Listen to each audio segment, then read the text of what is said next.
Finally, free from any more baggage. Today marks the beginning of our life together with my parents at my house. However, as soon as my parents passed away, my husband, who had demolished our family home, dropped a bombshell on me. Standing in front of the now non-existent house, he declared, "What are you talking about? Have you lost your mind too? Come to our house with the inheritance. Quick."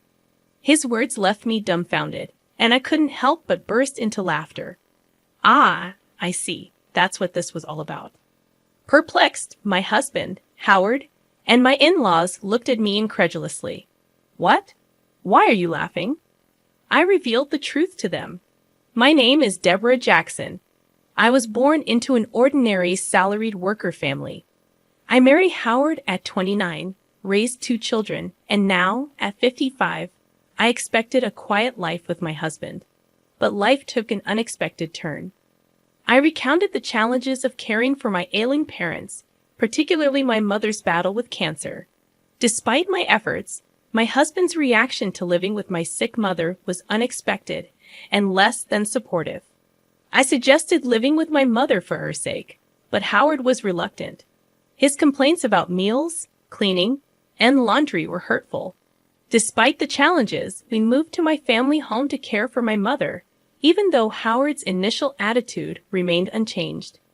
As time passed, my mother's health deteriorated, leading to her hospitalization and eventual passing. Despite the emotional turmoil, Howard's lack of support during the funeral preparations left me deeply disappointed. In times like these, one wishes for their spouse's support. However, Howard was off to the side with his parents, not helping with the funeral preparations. Even during the funeral, he remained at the back of the relatives section. "Howard, I wish you would sit in the family area." I couldn't help but wish for the support that never came.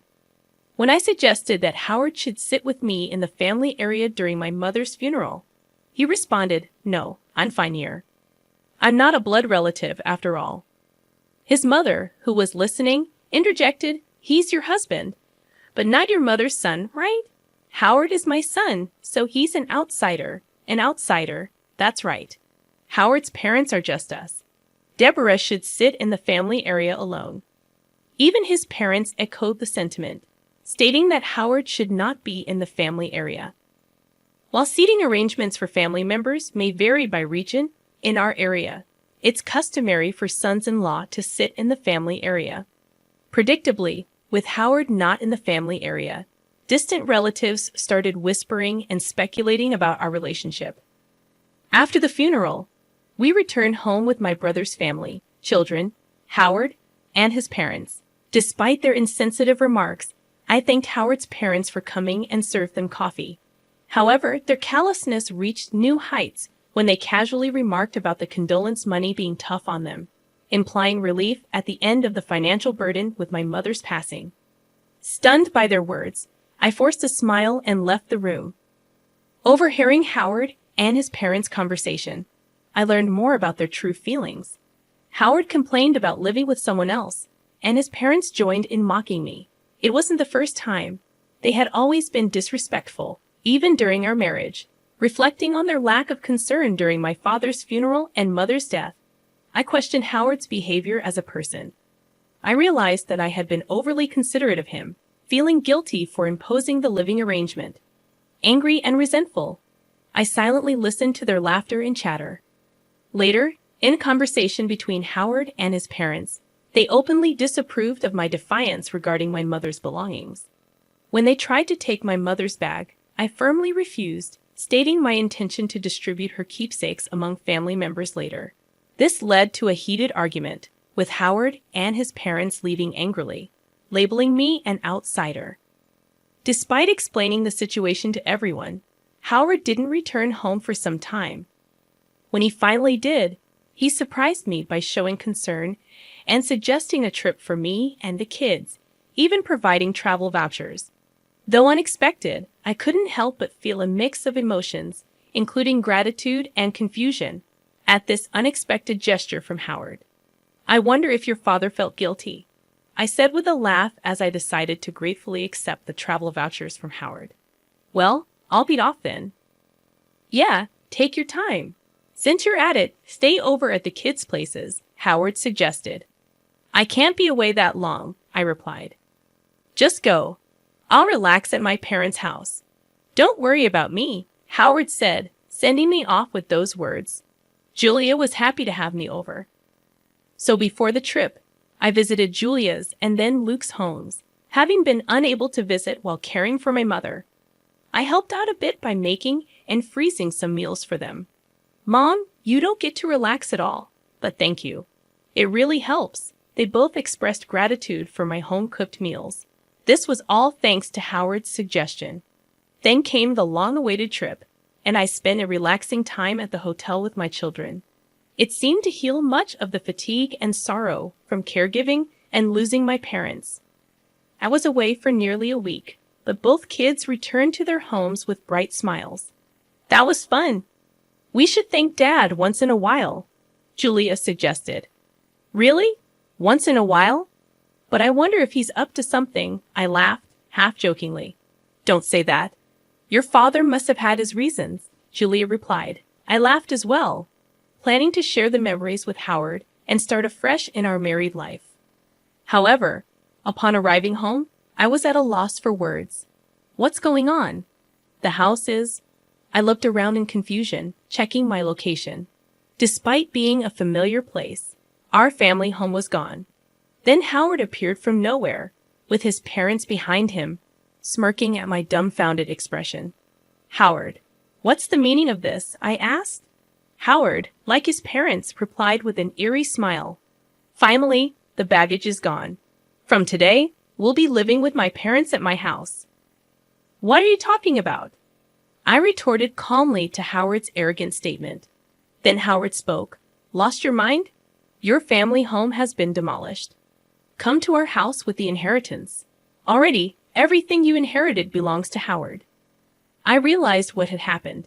The disappearance of my house was Howard's doing, all for the sake of inheritance. Despite being overwhelmed with frustration and sadness, I couldn't let Howard have his way. No way, I thought to myself. I burst into laughter at their smirking faces. What? Why are you laughing? What a strange woman. Has she gone mad? My mother-in-law looked at me as if I were something eerie. I faced them and spoke up. Don't you guys know? Know what? I then said to Howard, first of all, I didn't inherit a single penny, so there's no inheritance. I started laughing again after saying this. Maybe they thought they had become rich through inheritance. Their wild imaginations and actions were simply laughable to me. What do you mean? Explain yourself? Howard demanded an explanation, but I remained silent. I thought there was no need to enlighten them before that. I'm not going to live with strangers. If you want to live together, do it alone. Ignoring Howard's question and rejecting his initial proposition, my mother-in-law flared up in anger. You helped with your parents' household, but you won't do ours. You know why I did that, right? I agreed to live together, didn't I? I said we didn't need to live together, but you chose to do so because you didn't want to do housework. My rebuttal left Howard and my mother-in-law biting their lips in frustration. And demolishing my family home on your own. There are things you can and can't do. I yelled at them on the spot, then left the scene. Behind me, Howard's voice called out, Where are you going? However, I didn't turn back. I had to secure a place to sleep for the night, and I didn't want to see Howard's face. I immediately consulted a lawyer. It couldn't be that easy to demolish a house. The house was still in my mother's name. When I wondered which company had taken the job, an unbelievable truth came to light.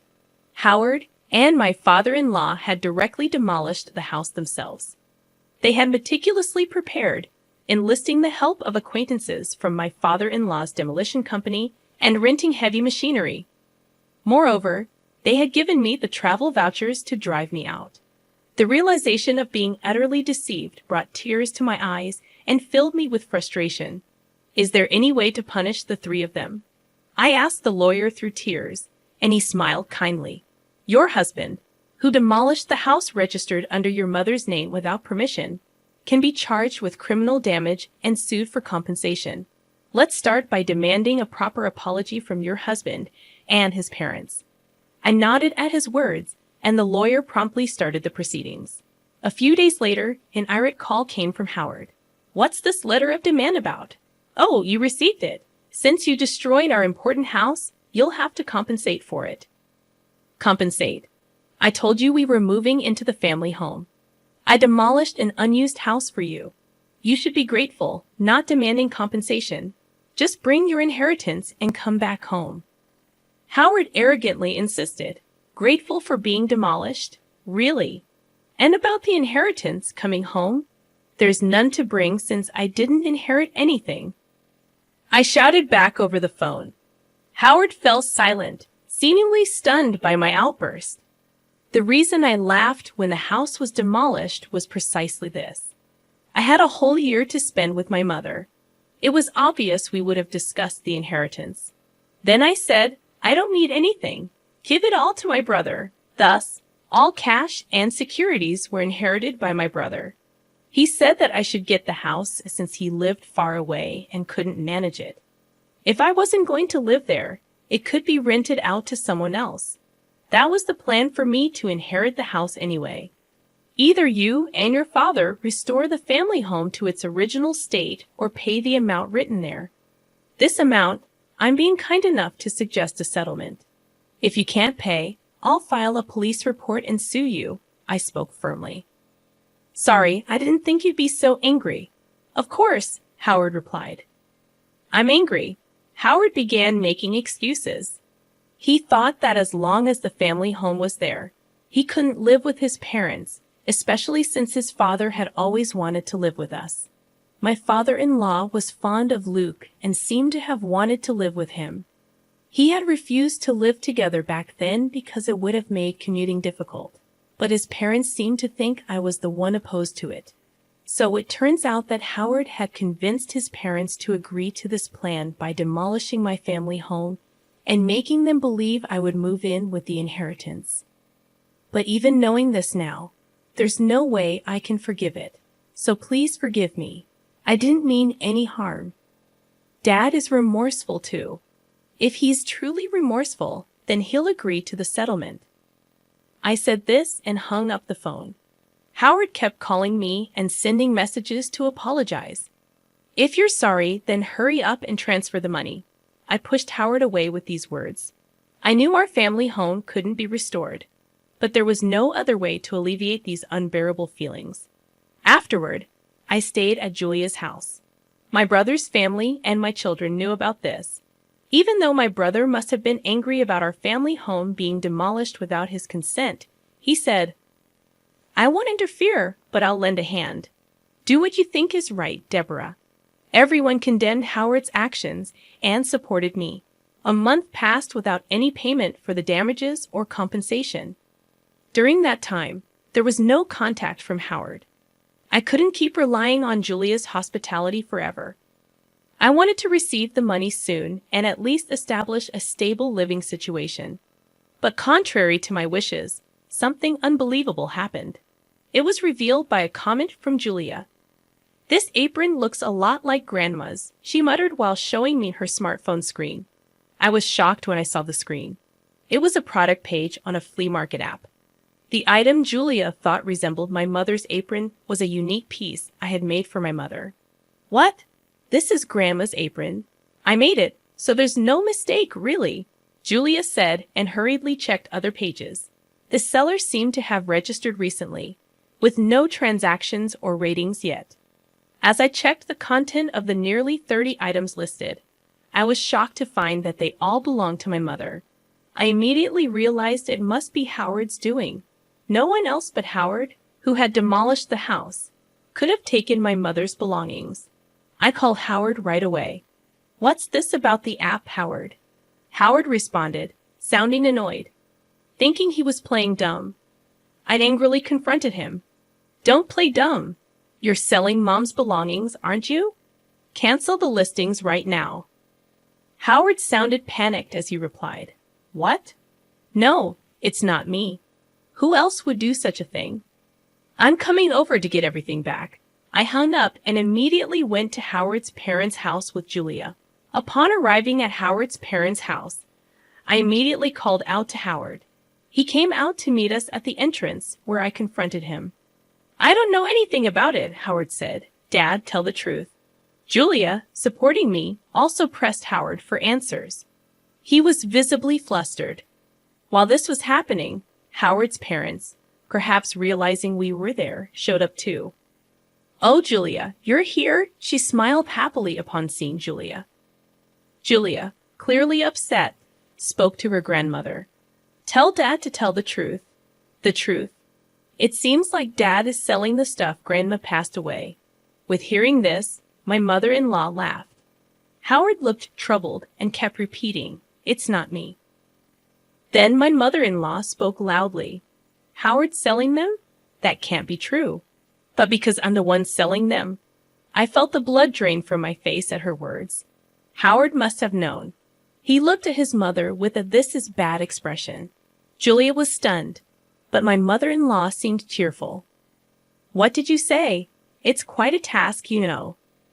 Packaging has to be done carefully, and the photos need to be taken well."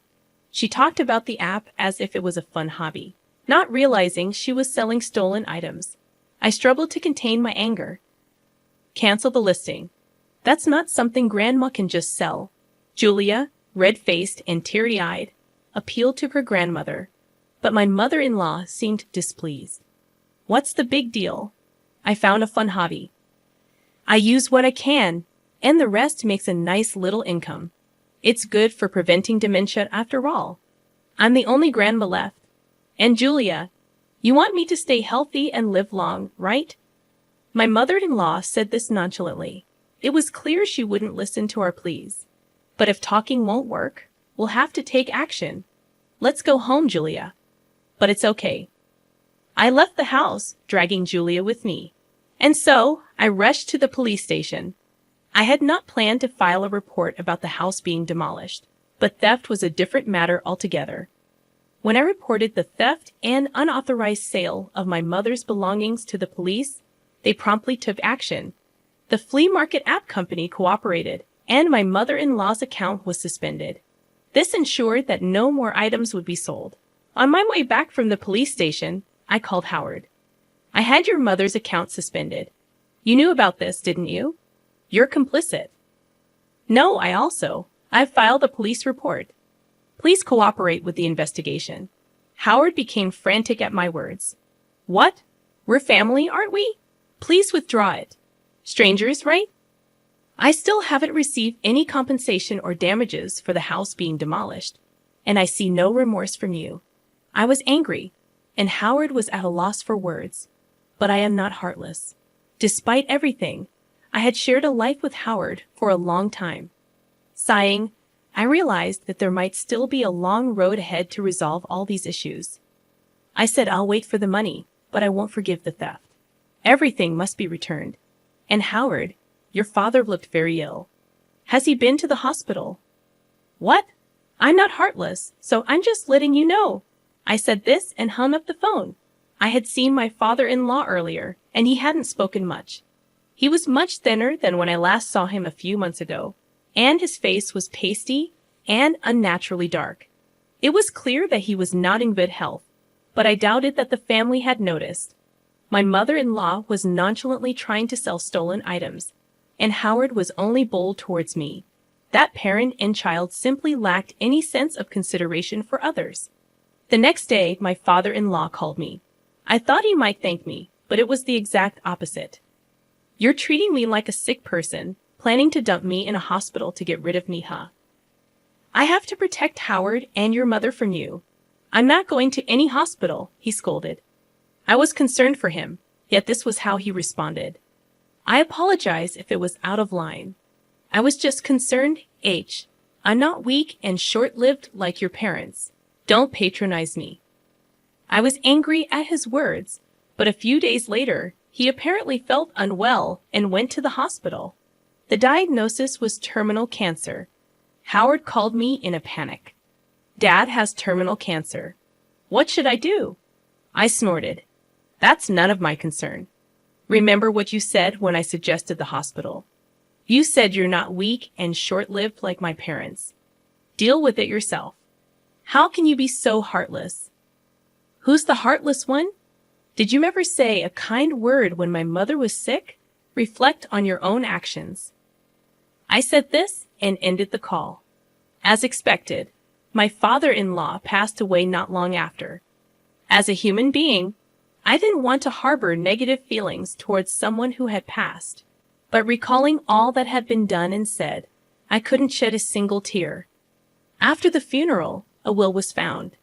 Despite his claims of not being short-lived, my father-in-law had been thoroughly prepared. The house is to be inherited by my grandson Luke. The rest of my estate is to be divided between my wife and eldest son, it stated. I was surprised to see Luke's name. My father-in-law had always favored Luke, expressing a desire to live with him. Now he must have wanted Luke to live in the house even after his passing. For Luke, this was an unwelcome burden. Renounce the inheritance. You don't want that house, do you? I told Luke, but he was actually pleased to inherit the house. Inheriting the house would only mean paying inheritance taxes, with no real benefit for Luke. However, if he was happy with it, it wasn't my place to say anything. As per his grandfather's will, Luke inherited the house. My mother-in-law was delighted and paid the inheritance tax. He's our heir, after all, she said.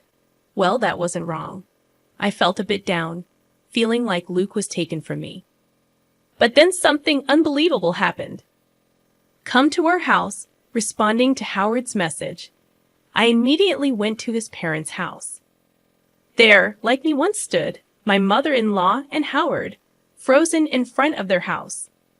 On the property, there were heavy machines, trucks with the demolition company's name, and workers all demolishing the house. What's going on? It's my house. I can do whatever I want with it, right? Luke, who appeared out of nowhere, seemed pleased watching the house being demolished.